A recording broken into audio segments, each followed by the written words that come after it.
got you into this in the first place? I was a teacher in the classroom for 14 years. I absolutely loved my job and I still love teaching. That's really at the heart of what I do.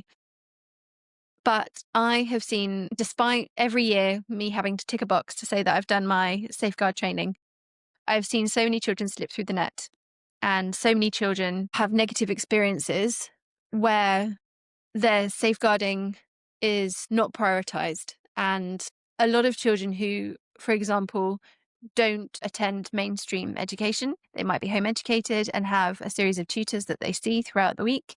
Conversations that I've had with different tutoring companies, they don't have protocol in place. They don't have a standard operating procedure for safeguarding.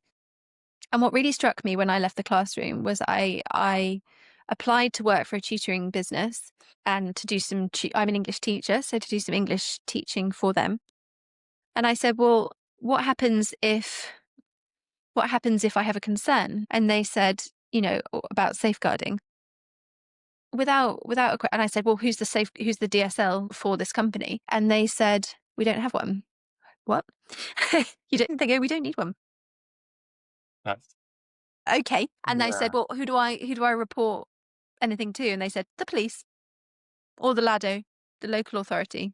I was like, I don't think this is going to work. It worries me so much that we've got a lot of industries, and people don't seem to realize a lot of out of school settings as well.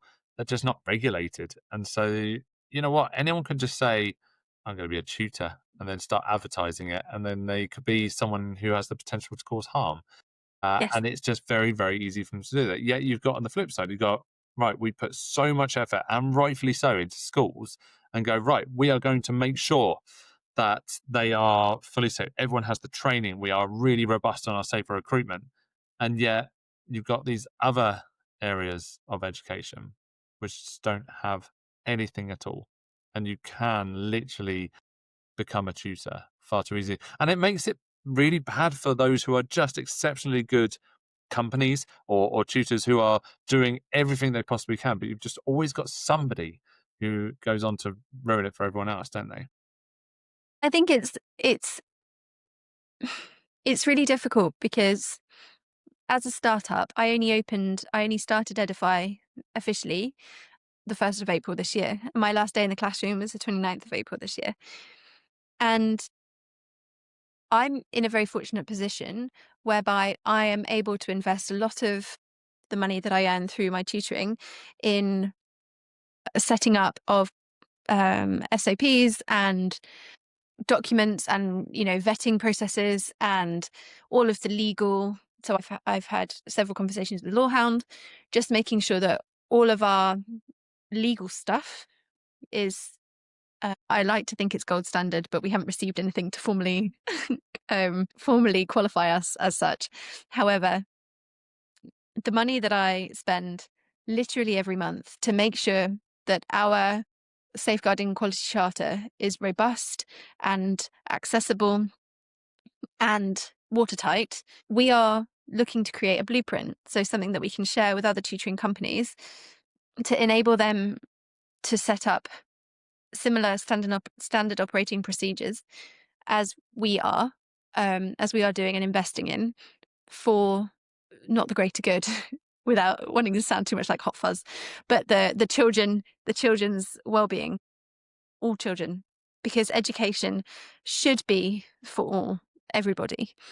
And a lot of children, particularly children from vulnerable backgrounds who are receiving academic support outside of the classroom, mainstream classroom, it is the most important it's important for all children, but it is absolutely paramount for these children to receive the absolute best support possible.